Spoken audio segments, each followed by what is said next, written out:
하나님 말씀 보겠습니다. 함께 읽을 하나님의 말씀은 로마서 5장 8절 말씀입니다. 로마서 5장 8절 말씀,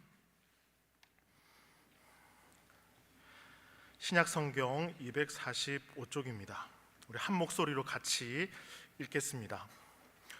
우리가 아직 죄인 되었을 때 그리스도께서 우리를 위하여 죽으심으로 하나님께서 우리에 대한 자기의 사랑을 확증하셨느니라. 아멘. 오늘 이 말씀을 가지고요, 경건의 절기라는 제목으로 말씀을 드리고자 합니다. 여러분, 2025년 3월 5일이 무슨 날인지 아십니까? 힌트를 드리면 4월 21일과 관련이 있습니다. 자, 3월 5일은 무슨 날일까요? 3월 5일은요, 사순절이 시작되는 날입니다. 3월 5일부터 4월 17일까지 저와 여러분들은 지금요, 사순절을 보내는 가운데 있습니다. 사순절은 몸과 마음을 경건하게 하면서요, 그리스도의 순환과 죽음을 묵상하는 절기입니다. 이 절기는 제의 수요일부터 시작이 합니다. 사순절의 시작은 수요일이거든요. 수요일. 부활절까지 주일을 뺀 40일 기간 동안에 이어지는 게 사순절인데요, 이 사순절 기간의 중요한 것은 그리스도의 고난에 집중하지 않고요, 부활을 향해 우리의 시선을 옮기는 것이 중요합니다. 그리고 여러분, 무엇보다 한 가지 더 우리가 살펴봐야 될 게 있는데, 그것은 무엇인가 하면 성경에서 40이라는 숫자가 가지고 있는 의미입니다. 40이라는 이 숫자가 가지고 있는 의미. 예수님께서 광야에서 40일 동안 금식하시고 시험을 받으셨습니다. 이 광야의 시험이요, 아주 중요한 모티브라고 할 수 있습니다. 제의 수요일은요, 사순절에 비해서 많이 알려지지 않았지만 이 사순절은 제의 수요일부터 시작을 합니다. 이 제는 성경에서 회개와 관련이 있습니다. 누가복음 10장 31절에 보시면, 화 있을진저 고라시나, 화 있을진저 벳세다야, 너희에게 행한 모든 권능을 두로와 시돈에서 행하였더라면 그들이 벌써 베옷을 입고 제에 앉아 회개하였으리라. 회개를 넘어 동시에 죽음을 떠올리게도 합니다. 이 제의 수요일, 왜 제의 수요일인가 하면 사순절을 시작할 때에 성도님들이 이마에 제를 바르고 너는 흙에서 나왔으니 흙으로 돌아갈 것이라는 창세기 3장 19절의 말씀을 통해서 우리가 하나님 앞에 어떠한 존재인가, 우리는 하나님 앞에 정말 유한한 존재이라는 것을 인식하고 죄인이라는 것을 인식하고 이 사순절의 기간으로 들어간다라는 것입니다. 마가복음 1장 15절에 보시면, 이르시되 때가 찼고 하나님의 나라가 가까이 왔으니 회개하고 복음을 믿으라 하시더라 라고 말씀합니다. 마가복음을 보면 예수님께서 광야에 가셔서 40일 동안 시험을 받습니다. 그러나 이스라엘 백성들은 이 광야에서 실패를 했지만 예수님께서는 광야에서 시험을 통과하시죠. 이 시험이 끝나고 난 다음에 예수님은요, 하나님께서 다스리는 새 시대가 왔다, 회개하고 복음을 믿으라 라고 합니다. 여기에서 말하는 복음이 무엇일까요? 바로 이것은요, 예수님께서 하나님께 온전히 순종하심으로 사단의 세력을 이겼다라는 겁니다. 사단의 다스림이 그치고 죽음의 그림자가 걷히고 이제 하나님의 시대가 도래했다라는 거죠. 그래서 여러분, 사순절을 보내면서 우리가 기억해야 될 것이 있습니다. 우리의 믿음이 예수 그리스도의 완전한 순종 위에 서 있다라는 것입니다. 그분의 순종 위에 서 있다라는 것이죠. 그래서 저와 여러분이 순종의 길을 걸어가야 한다는 것입니다. 이렇게 질문할 수 있습니다. 주님의 말씀을 드리며 주님과 항상 함께하고 계십니까? Are you always with the Lord? 발음이 좀 괜찮았습니까? 항상 하고 계십니까? 사순절의 이 핵심은요, 고난을 내가 체험하고 자기를 절제하고 미디어 금식을 하고 십자가의 그 의미를 되새기며 울컥하는 눈물을 흘리는 그런 것이 아니라, 오직 주님께서 시험을 받았던 그 광야에 있었던 시험은 도대체 무엇이었고 오늘날 그 시험은 우리에게 어떻게 다가오고 있는가? 주님은 그 시험을 어떻게 이기셨는가? 그리고 주님의 승리는 우리에게 어떤 의미인가를 묵상하는 게 사순절의 기간이다라는 것입니다. 주님께서는 저와 여러분들을 위해 이 땅에 오셨습니다. 주님의 말씀을 따라 순종하며 사셨습니다. 이 사실을 알고 있다면 사순절 이 기간에 이 땅에 나를 위해 오신 주님의 사랑을 묵상하며 나는 정말 그리스도인으로서 어떤 삶을 살아가고 있는가, 그것을 진실하게 물어보며 이 사순절 기간을 보내야 된다라는 것입니다. 그런 의미에서 저는 오늘요 십자가에 대해서 말씀을 드리고 싶습니다. 뭐라고요? 십자가요. 기독교의 핵심, 기독교의 상징은 십자가입니다. 십자가에서의 예수님의 죽음은 2000년 전에 있었던 사건이 아니라 지금도 여전히 예수님과 함께 죽는 것을 경험하는 사람들이 있습니다. 갈라디아서 2장 20절에 보시면 내가 그리스도와 함께 십자가에 못 박혔나니 그런즉 이제는 내가 사는 것이 아니요 오직 내 안에 그리스도께서 사시는 것이라. 이제 내가 육체 가운데 사는 것은 나를 사랑하사 나를 위하여 자기 자신을 버리신 하나님의 아들을 믿는 믿음 안에서 사는 것이라. 오늘도 여전히 예수님과 함께 살아나는 이 부활을 경험하고 기쁨을 누리며 여전히 살아가고 있다는 것입니다. 자, 먼저요 이 십자가의 의미를 살펴보면요, 로마 시대 때 이 십자가는요 아무런 의미가 없는 단어였습니다. 이 십자가는요 그저 죄를 지은 사람을 묶어서 기둥에 세우는 역할을 하는 그런 의미에 불과했습니다. 그런데 그러한 이 십자가의 의미가 부여되는 때가 있으니 예수님의 제자들이 복음을 전하고 난 후부터 이 십자가 형틀에 의미가 부여됩니다. 예수님께서 모든 사람을 대신해서 십자가에 달리셔 죽으셨다는 이 복음이 전해지기 시작하면서 십자가의 의미가 생기고 십자가는 기독교의 상징이 되었습니다. 이전날 제수를 매달았던 십자가가 아니라 세상을 향한 하나님의 사랑과 구원의 증거, 이 의미를 가지게 되었다라는 것입니다. 여러분들은 십자가를 바라볼 때 어떤 마음이 드십니까? 무엇을 묵상하십니까? 불교는 석가모니가 없어도 존재합니다. 우리가 알고 있는 하나님의 교회를 비롯한 이단들의 그런 단체들을 봐도요, 대표하는 사람, 그 사람이 없어도 그 단체는 존재합니다. 그러나 기독교는 오직 한 사람에게 매여 있고 오직 한 사람을 바라보고 있습니다. 그분은 누구실까요? 예수 그리스도입니다. 우리가 신앙생활을 하면서 기억해야 될 거 두 가지가 있습니다. 바로 예수 그리스도와 십자가입니다. 자, 여러분, 종교가 가지고 있는 이미지를 한번 떠올려 보십시오. 불교라는 단어를 듣게 되면 어떤 이미지가 떠오르십니까? 자비? 무소유? 천주교의 이미지를 떠올리면 어떤 이미지가 생각나십니까? 희생, 섬김, 사회적 참여. 자, 그런데 기독교 하면 어떤 이미지가 떠오릅니까? 우리는요 십자가의 이미지, 복음의 이미지를 떠올립니다. 그러나 믿음이 없는 이들은요 이 단어가 생소합니다. 기독교 떠오르는 이미지가 별로 없어요. 여러분, 이틀 전인 19일 날 목회 데이터 연구소에서 기독교인과 비기독교인의 인식조사, 설문조사가 있었습니다. 우리나라에서 호감 가는 종교 1위 어디일까요? 불교입니다. 40%. 2위는 어디일까요? 천주교입니다. 36%. 꼴찌는 어디일까요? 기독교입니다. 9%. 어떻게 하면 이것을 극복할 수 있을까? 그 데이터를 분석한 밑에 보면 삶이라고 적혀 있습니다. 삶. 예수님을 따라갑시다. 이 삶이 회복되면 이것을 극복할 수 있지 않을까? 여러분, 우리가 늘 고백하고 이야기하는 이 십자가를 세상을 향해서 좀 흔들어야 되지 않겠습니까? 그렇게 흔들면 많은 그리스도인들이 그것을 보고 함께 흔들지 않을까요? 여러분, 믿지 않는 사람들이 성경을 읽을까요? 안 읽을까요? 성경을 봅니다. 누구를 통해서 볼까요? 그리스도인의 삶을 통해 그분들은 성경을 이미 보고 있습니다. 교회 다니는 사람들의 모습을 보고, 교회를 보고 성경을 이미 읽고 있습니다.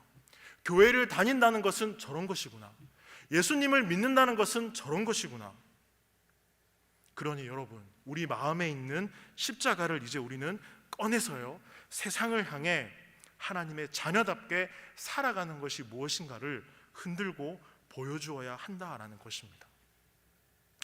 이전날 저는 군복무를 할 때 잊지 못할 경험을 했습니다. 제가요, 논산훈련소 26연대에서 6주 동안 군사훈련을 받았습니다. 혹시 남자분들 중에 26연대 계십니까? 우리 선배님이신데요. 이곳에서 이제 훈련을 받고 주차가 마무리될 때 행군을 합니다. 20km 완전 군장, 20km를 메고 총을 메고 행군을 하는데요, 너무 힘들었습니다. 앞에 가는 전우의 등만 보고 계속 걸었습니다. 아무 생각이 들지 않아요. 다리는 너무 아프고. 그러다가 어느 고개를 걸어갔는데 꼬불꼬불 계속 걸어가는 겁니다. 나중에 알고 보니까 그 고개는요, 눈물 고개라고 불렀습니다. 눈물 고개. 그 정상에 올라가서 조교들이 군장을 내려놓고 쉬어라고 하니까 너무 행복했습니다. 내려놓고 뒤로 기대서 쉴 수 있구나, 너무 좋아. 그렇게 잠깐 쉬고 있는데 조교들이요, 갑자기 훈련병들 다 일어나라고 하는 겁니다. 벌떡 일어났죠. 그 정상에서 밤하늘을 올려다보며 별을 보면서요, 이렇게 밤하늘에 취해 있을 때 조교들이 이렇게 말했습니다. 자, 전방을 향해서 외쳐봅니다. 어머니! 어머니! 모두가 다 밤하늘을 올려다보면서 큰 목소리로 부릅니다. 어머니! 어머니! 저 눈시울이 붉어지고 펑펑 울었거든요. 저만 우는 게 아니었어요. 그때 옆에 있는 전우들, 훈련병들 거의 다 눈물바다가 돼서 그 눈물 고개가 왜 눈물 고개인지, 와, 이름을 정말 잘 지었다, 정말 잘 지었어. 모두가 펑펑 그곳에서 웁니다. 나중에 복귀해서 뭐라고 하는 줄 아십니까? 엄마한테 정말 잘할 거야, 정말 잘할 거야, 효도할 거야, 용돈 드리고 정말 잘할 거야. 근데 제대하면 그런 생각들이 다 날아가죠. 아무튼요, 어머니! 그렇게 외치면서 왜 다 울까요? 어머니의 그 희생과 어머니의 사랑이 어떠했는가를 알기 때문입니다. 여러분, 어머니라는 단어 하나만 불러도 가슴이 뭉클하고 눈물이 나고 그렇지 않습니까? 근데 한 개인이 아닌 모두를 위한 사랑과 희생의 대명사가 있습니다. 개인을 위한 사랑의 희생의 대명사가 어머니였다면 모든 인류를 위한 사랑과 희생의 대명사, 예수 그리스도, 십자가입니다. 십자가. 따라해 보겠습니다. 예수 그리스도, 십자가. 자, 6절 말씀 같이 한번 읽어보겠습니다. 로마서 5장 6절 말씀. 우리가 아직 연약할 때 기약대로 그리스도께서 경건하지 않는 자를 위하여 죽으셨도다. 이 말씀을 통해 확인할 수 있는 것이 있는데요, 경건하지 않는 자를 위하여 죽으셨도다. 연약한 우리를 위해서 예수님께서 십자가에서 대신 죽으셨다라는 말씀입니다. 우리를 위해 십자가에서 죽으셨다라는 겁니다. 아니, 우리가 어떤 존재이기에 예수님께서 우리를 대신해서 십자가에 죽으심으로 저와 여러분들을 이렇게 가치 있는 존재로 만드셨을까요? 우리가 무엇이기에? 그것은 바로요, 예수님의 사랑입니다. 사랑. 우리를 향한 그 사랑을 보게 되면 우리 한 사람 한 사람이 얼마나 소중한가를 우리는 알 수 있게 됩니다. 예수님께서 십자가에서 돌아가시지 않았다면 우리에게요, 구원이 없습니다. 그래서 십자가는요, 희생의 증거입니다. 따라해 보겠습니다. 희생의 증거. 우리 주님께서 우리를 얼마나 사랑하셨는가를 알 수 있는 것이 바로 십자가입니다. 찬송가 151장 만왕의 왕 내 주께서의 가사를 보면요, 만왕의 왕 내 주께서 왜 고초 당했나, 이 벌레 같은 날 위에 그 보혈 흘렸네. 십자가 십자가 내가 처음 볼 때 나의 맘에 큰 고통 사라져. 오늘 믿고서 내 눈 밝았네. 참 내 기쁨 영원하도다. 주 십자가 못 박힘은 속죄함 아닌가. 그 국률함과 큰 은혜 말할 수 없도다. 늘 울어도 그 큰 은혜 다 갚을 수 없네. 나 주님께 몸 바쳐서 주의 일 힘쓰리. 십자가 십자가 내가 처음 볼 때 나의 맘에 큰 고통 사라져. 오늘 믿고서 내 눈 밝았네. 참 내 기쁨 영원하도다. 여러분, 십자가는요 예수님의 희생과 사랑의 증거입니다. 사랑의 증거요. 여러분들은 혹시 이 사랑의 주님의 모습처럼 이 희생의 증거, 사랑의 증거가 여러분 삶 가운데 있으십니까? 누군가를 위해 죽어준 사랑의 경험, 누군가를 끝까지 사랑했던 그런 경험들이 있습니까?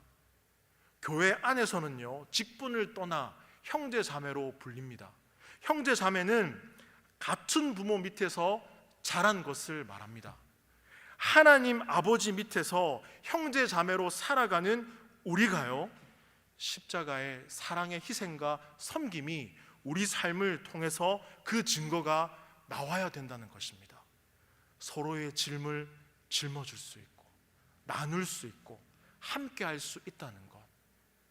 가족끼리 그럽니까? 우리 하나님 아버지 안에 우리도 또 다른 가족 공동체이지 않습니까? 그러나 이 사랑을, 이 섬김을요 우리는 점점 잃어가고 있습니다. 우리의 사랑이 얄팍하기 때문입니다. 2025년 우리 교회 표어 한번 읽어보겠습니다. 시작. 우리가 따라가야 할 예수님의 말씀입니다. 이 세상에 있는 자기 사람을 사랑하사 끝까지 사랑하시니라. 그 크신 사랑이라는, 그 크신 하나님의 사랑이라는 가사를 보면요 하늘을 두루마리 삼고 바다를 먹물 삼아도 한없는 하나님의 사랑 다 기록할 수 없겠네. 하나님의 크신 사랑 그 어찌 다 쓸까? 저 하늘 높이 쌓아도 채우지 못하리. 하나님의 크신 사랑은 측량 다 못하네. 영원히 변치 않는 사랑 성도여 찬양하세. 한번 불러볼까요? 하늘을 두루마리 삼고 바다를 먹물 삼아도 한없는 하나님의 사랑 다 기록할 수 없겠네. 하나님의 크신 사랑 그 어찌 다 쓸까? 저 하늘 높이 쌓아도 채우지 못하리. 하나님의 측량 다 못하네. 영원히 변치 않는 사랑 성도여 찬양하세. 여러분 어떠십니까? 하나님의 그 사랑. 8절에 보십시오. 8절 말씀 같이 읽어봅니다. 우리가 아직 죄인 되었을 때 그리스도께서 우리를 위하여 죽으심으로 하나님께서 우리에 대한 자기의 사랑을 확증하셨느니라. 예수님께서 죄인된 우리를 위해 십자가에서 죽으셨습니다. 요한복음 1장 14절에 보시면 말씀이 육신이 되어 우리 가운데 거하심에 우리가 그의 영광을 보니 아버지의 독생자의 영광이요 은혜와 진리가 충만하더라. 영광스러운 우리 주님이요 우리를 구원하기 위해서 하늘 영광을 버리고 이 땅에 오셨습니다. 세상을 구원하기 위해, 죄의 문제를 해결하기 위해 인간의 몸을 입고 이곳에 오셔서요 십자가에서 죽으셨습니다. 우리는 십자가에 못 박힌 예수님께서요 하나님이라는 사실을 알고 있습니다. 그래서 십자가를 묵상할 때마다 마음이 아프고요 우리는 감격하고 감동을 받습니다. 왜 그럴까요? 인간으로 오신 예수님이 하나님이라는 사실을 알고 있기 때문입니다. 여러분, 우리가 한번 생각해 볼 게 있습니다. 그게 무엇인가 하면 사람들이 인간의 몸을 입고 온 이 예수님을 향해서 침을 뱉고 조롱하고 미워하고 이 예수님의 말씀을 거부했다는 것입니다.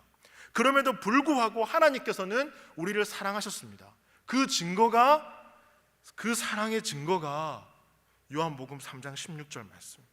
하나님이 세상을 이처럼 사랑하사 독생자를 주셨으니 이는 그를 믿는 자마다 멸망하지 않고 영생을 얻게 하려 하심이라. 아들을 우리에게 보내주셨습니다. 아들을요.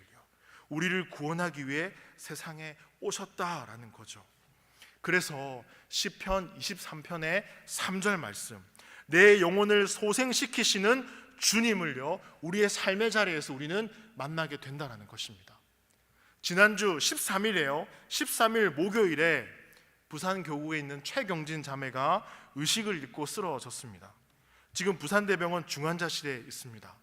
의식이 아직 완전히 돌아오지 않았고요, 신장 기능이 멈춰서 투석을 하고 있습니다.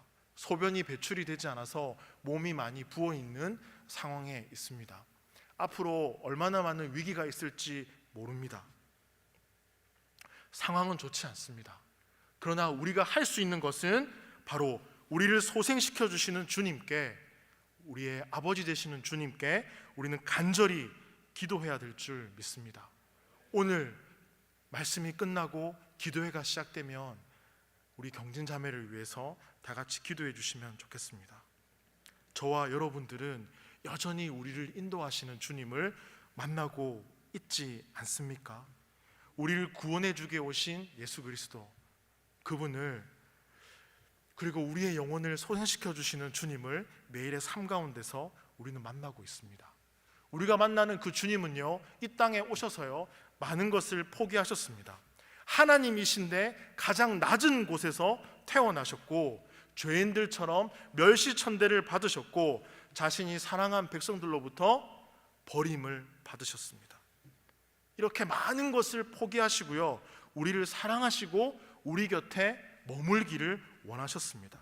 십자가에 달리는 그 순간까지 예수께서 이르시되 아버지 저들을 사하여 주옵소서, 자기들이 하는 것을 알지 못함이니이다 하고 말씀하셨어요. 사랑하는 오늘의 교회 성도 여러분, 우리는 예수님을 위해 무엇을 포기하며 살고 있습니까? 예수님을 믿었기에 무엇을 포기하고 버린 경험이 여러분들에게 있으십니까? 여러분, 예수님을 믿게 되면 그 순간 하나님의 자녀가 됩니다. 하나님의 자녀가 되는 그 순간부터 성화의 과정이 시작이 됩니다. 성화는 예수님을 닮아가는 과정입니다. 이전과는 다른 삶을 살기 위해서 변화를 통해 무언가를 포기하는 것을 경험하게 됩니다. 우리가 예수님처럼 무언가를 포기하지 못한다면 변화는 우리에게 없습니다. 여러분들의 가정이 변하길 원하십니까? 그 이기심, 자기 중심, 자기 경험, 생각을 버려야 변화가 시작됩니다. 여러분 정말 변하고 싶으십니까? 정말 그리스도인답게 살고 싶으십니까? 예수님을 따라가는 삶을 살고 싶으십니까? 여러분 삶 가운데서 여러분 무엇을 버려야 할지 곰곰이 생각해 보십시오. 스스로에게 물어보십시오. 버리지 않으면, 포기하지 않으면 변화는요 없습니다. 없어요. 성경에서 축복을 받은 사람을 떠올리면 가장 먼저 떠오르는 사람이 누굽니까? 창세기의 아브라함입니다. 아브라함이 하나님께 받은 축복은요, 여호와께서 아브라함에게 이르시되 너는 너의 고향과 친척과 아버지의 집을 떠나 내게 보여줄 땅으로 가라. 창세기 12장 1절에서 말하는데요, 12장 4절에 보시면 아브라함이 여호와의 말씀을 따라갔고 그 땅을 포기하고 떠나갔더니 축복을 받는 것을 보게 되어집니다. 포기하는 자가 하나님이 예비해 두신 것을 경험하고 그 복을 누리며 살아간다라는 것입니다. 여러분, 다윗이 왜 그토록 뛰어나고 오늘날 우리 입술을 통해서 고백되어집니까?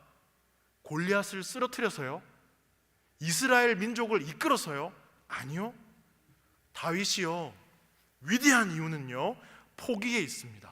성전을 지을 수 있었지만 하나님이 원하지 않으셨거든요. 역대상 28장 3절에 보시면 하나님이 내게 이르시되 너는 전쟁을 많이 한 사람이라 피를 많이 흘렸으니 내 이름을 위하여 성전을 건축하지 못하리라 하셨느니라. 다윗은요, 포기하고 나서부터 얻은 것이 있습니다.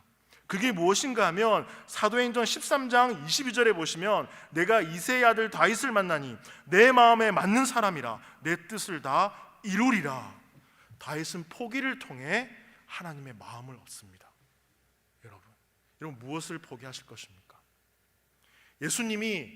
예수님께서도요 포기하는 삶을 사셨는데 빌립보서 2장 6절에서 11절 말씀, 제가 세번역 성경으로 읽어드리겠습니다. 무엇을 포기하셨는지 제가 읽어드리는 말씀을 잘 들어주십시오.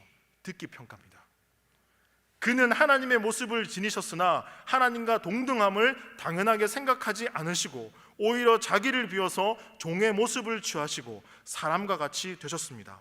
그는 사람의 모양으로 나타나셔서 자기를 낮추시고 죽기까지 순종하셨으니 곧 십자가에 죽기까지 하셨습니다. 그러므로 하나님께서는 그를 지극히 높이시고 모든 이름 위에 뛰어난 이름을 그에게 주셨습니다. 그리하여 하늘과 땅 위와 땅 아래 있는 모든 것들이 예수의 이름 앞에 무릎을 꿇고 모두가 예수 그리스도는 주님이시라고 고백하여 하나님 아버지께 영광을 돌리게 하셨습니다. 예수님께서는요 하늘에 앉아 계시는 것을 포기하셨습니다. 그리고 예수님은 무엇을 얻습니까? 온 세상을 얻었다라는 것입니다. 우리를 위해 오셨죠. 포기하기가 어려운 것은 손해보는 마음 때문입니다. 교회를 다녔더니 새가족분들, 교회를 오래 다니신 분들, 이것도 안 돼, 저것도 안 돼, 술도 못해, 담배도 안 돼, 주일날 예배를 계속 가야 돼, 주말에 쉬지도 못해, 뭐 이런 게 정말 많아 라는 생각이요 많아지는 거죠. 불평하죠. 오후 예배 오후까지 해야 돼? 오전부터 와서 저녁까지 왜 이렇게 있어야 돼? 와, 완전히 교회의 메인 삶이야, 이게 뭐야? 이런 불평을 하게 됩니다. 여러분, 그런데 우리가 집중해야 될 것은 내가 교회를 다니면서 이런 것들을 포기해서 하나님께 드렸다라는 것이 아니라 하나님으로부터 받은 것, 얻은 것이 무엇인가를 우리는 볼 수 있어야 됩니다. 예수님을 믿게 되면서 우리에게 주어진 선물들, 은혜들이 무엇입니까?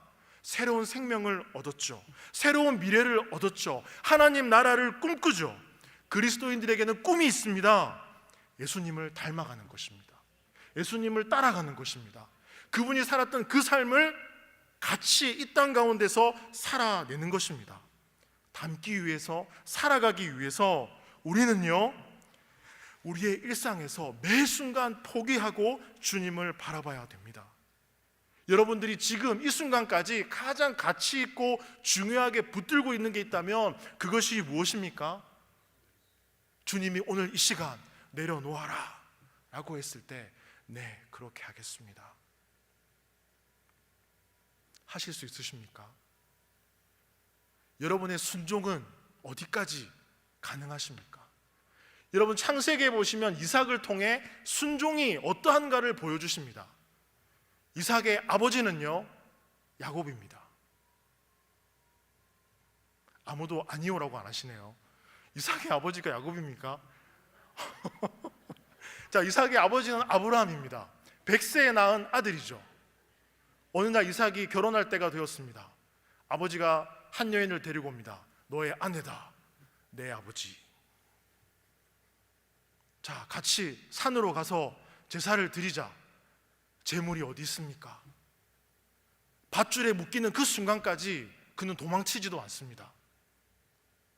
그게 순종입니다, 여러분. 묻지고 따지지도 않고 말씀하신 대로 떠나보고 가보고 살아내는 거, 그게 예수님의 삶입니다. 예수님은 한 번도 본인이 가지 않는 그 길을 따라오라라고 말씀하지 않으십니다.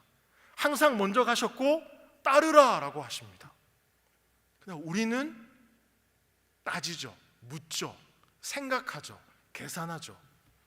제가 나이가 40대가 이제 꺾이면서요 부끄럽지만 드는 생각이 있습니다. 어느 날 어떤 상황을 두고 계산하는 저의 모습을 보고 놀랬습니다. 나도 이러네. 장애인 부서에 한 지체가 왔습니다. 이 지체가 돌려서 무언가를 막 말합니다. 제가 지금 먹을 것도 없고 뭐도 없고 목사님 상황이 이렇습니다. 한마디로 돈이 필요하다는 거죠. 제가요 줄 수도 있었는데 못 주는 저를 보고 너무나 놀랐습니다. 다 아는데 그냥 줄 걸. 어느 순간부터 제가 상황을 두고 묻고 따지고 계산하는 저를 보게 될 때마다 놀랄 때가 있다라는 것이죠. 나이가 들어간다는 게 이런 것인가? 아, 주님, 계산하지 않겠습니다. 묻지도 않겠습니다. 하나 말씀을 드리면요, 저희 첫째가 이제 졸업을 하고 저희 어디 가서 뭘 먹을까라고 물으니까요, 아웃백에 그 빵을 좋아하거든요. 식전에 나오는 빵, 따뜻하고 말랑말랑하고. 그걸 이제 먹으러 이제 유치원 졸업이 끝나고 가는데 옆에 있는 한 부모님과 친한 친구가 같이 가자고 한 겁니다. 그래서 제가요 가는 길에 내가 사야 되나? 테이블별로 계산해 달라고 할까? 같이 앉았는데 제가 시킨 건 요거고 이렇게 하라고 할까? 이런 생각을 막 했다니까요. 그러면서 이제 도착했을 때 아내에게 여보 우리가 사자 이러고 가서 밥을 먹고 있었습니다. 그런데요 그렇게 식사를 하고 나와서 이제 계산을 하려고 하는데 그때 옆 테이블에 한 집사님 가정도 식사를 하고 있었습니다. 저한테 이제 매니저분이 옆 테이블에서 계산을 했다라고 말씀을 하셨습니다. 너무 당황스러웠죠. 하나님은 저에게 그렇게 말씀하시는 것 같았습니다. 승범아, 왜 계산하니? 아, 하나님, 묻지도 따지지도 않고 섬기겠습니다. 그 고백이 되어지더라고요. 제가 얼마나 부끄러웠는지 모릅니다. 네. 아내에게 말도 못하고. 네. 여러분, 세상을 위해 너무 많은 것을 짊어지고서는요 자기 십자가를 질 수 없습니다. 마태복음 10장 37절에서 38절을 보시면 아버지나 어머니를 나보다 더 사랑하는 자는 내게 합당하지 아니하고 아들이나 딸을 나보다 더 사랑하는 자도 내게 합당하지 아니하며 또 자기 십자가를 지고 나를 따르지 않는 자도 내게 합당하지 아니하리라. 복음에 합당한 삶을 살아가기 위해서 포기하는 법을 배워야 된다는 거죠. 포기요, 섬기고 그저 사랑하고. 여러분, 신앙생활을 하는 거, 믿음을 가진다는 게 왜 위대한 건지 아십니까? 무언가를 섬겨서 해서 응답받아서 아니요, 날 위해 죽으신 그 사랑을 기억하고 그 사랑을 흘려보내기 때문에 위대한 것입니다. 함께 하기에 위대한 것입니다. 나눌 수 있어서 위대한 거고요, 내 시간을 들여서 이 분들과 셀 모임을 함께 하고 웃을 수 있고 그렇게 살아가는 그 모습 자체가 위대하다라는 것입니다. 히브리서 12장 2절에서 믿음의 주요 또 온전하게 하시는 이인 예수를 바라보자. 매 순간 주님을 바라볼 수 있기를 소망합니다.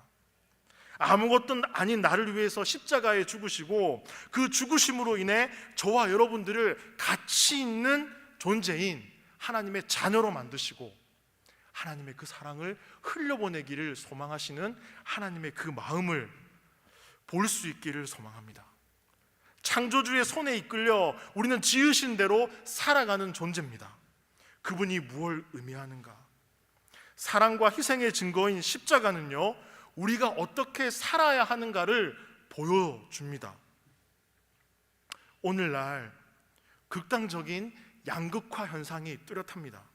좌와 우의 문제가 있습니다. 저에게도 물어보십니다.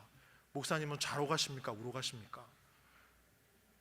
좌로도 우로도 치우치지 아니하고 저는 직진합니다. 대립과 갈등의 상황이 심해집니다. 저마다 다 자기 소리를 냅니다. 아픔과 절망을 경험합니다. 리더가 누구인가에 따라서 경제는 휘청거리기도 합니다. 힘 있는 나라가 잘 나가는 것 같고 그렇지 못한 나라는 소외되는 것 같고 화평을 외치는 이가 있지만 이 화평을 위해서 희생하는 이들이 없습니다. 작은 단체부터 큰 단체까지 희생이 없으니 말의 무게가 없어져 갑니다. 책임을 다하는 만큼 무게가 생기고 힘이 생기는데 말입니다. 여전히 책임을 지고 희생하는 이들을 찾아보기 힘듭니다. 저마다 자기 소리를 내기 바쁩니다. 그런데 우리 주님은 이 땅에 예수님을 보내주셔서 십자가에 달리셔서 그 생명을 우리에게 주시고요, 하나님과 우리 사이에 화목을 이루어셨습니다.